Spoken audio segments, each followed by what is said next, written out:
Bendito sea el Padre y Dios de nuestro Señor Jesucristo, el cual cada día nos hace más fuertes a través de cada tribulación, para que también nosotros podamos sobrellevar a los que están en cualquier tribulación por medio de la fortaleza que recibimos de Dios.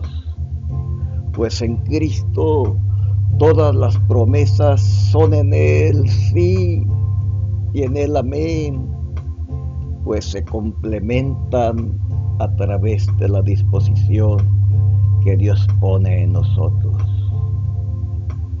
Segunda de Corintios 1, el poca luz.